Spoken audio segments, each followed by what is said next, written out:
What's your ADHD diagnosis not telling you? What if it only scratches the surface of who you are? If your answer to every question in life is, oh, that's my ADHD, you're exactly who I'm talking to. It's like saying, it's raining because there are clouds. Sure, but what creates the clouds and the rain in the first place? Here's the thing. ADHD diagnoses, both by professionals and self-diagnosed, are so common now that it makes me wonder if they're overused.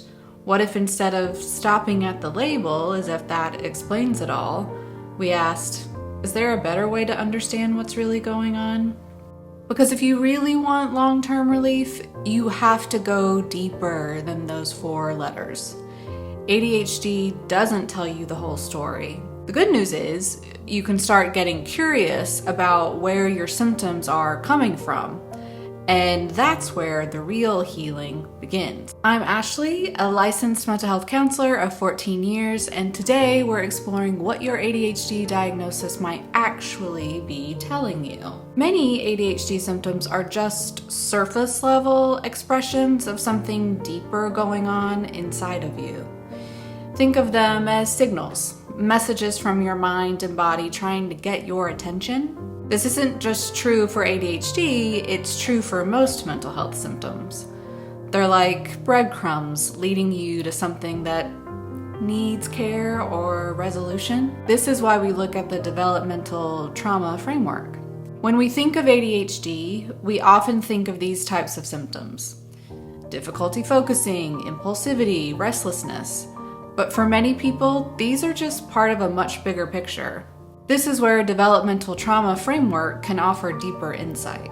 Developmental trauma stems from early repeated stress like neglect, emotional disconnection, or inconsistency from caregivers. These experiences shape the nervous system, leading to patterns like hypervigilance, emotion dysregulation, and attention difficulties that often look like ADHD. But here's the difference. These symptoms aren't solely about neurodevelopment. They're often rooted in how your brain adapted to survive early trauma. A trauma-informed perspective looks beyond the behaviors that you can see to understand how your history has shaped you. For me, once I addressed my own trauma in therapy over time, my ADHD-like symptoms faded. I could focus, regulate my emotions, and even stay calm during conflict.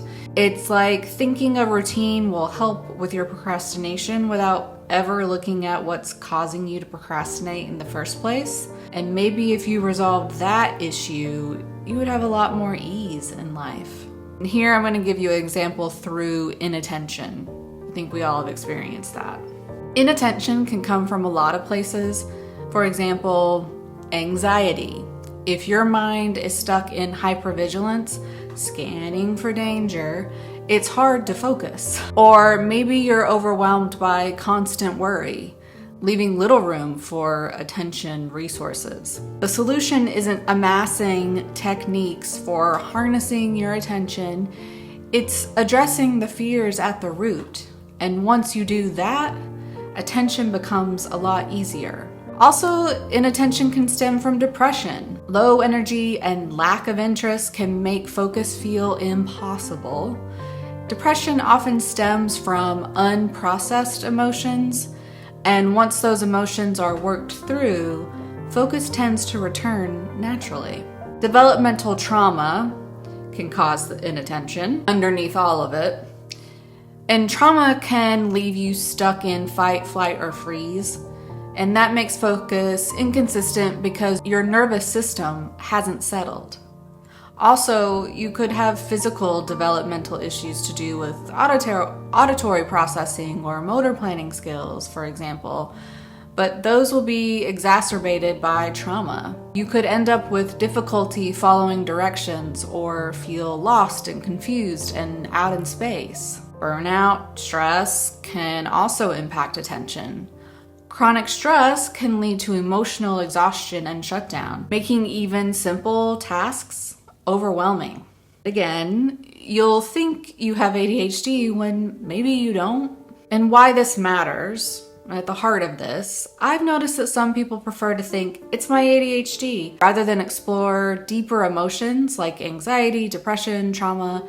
Maybe it feels easier to accept a cognitive label than an emotional one. But emotions are at the root of everything, and ignoring them keeps you stuck.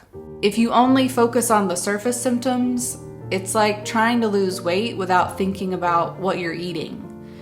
And you'll stay in a cycle of frustration. ADHD symptoms may be real, but they're not your whole story. Your symptoms are signals. When you learn to follow those signals to their origins, you can finally find the relief and freedom you're looking for. Some of you might need to hear me say this. You're allowed to feel inattentive and scattered and procrastinating and all over the place.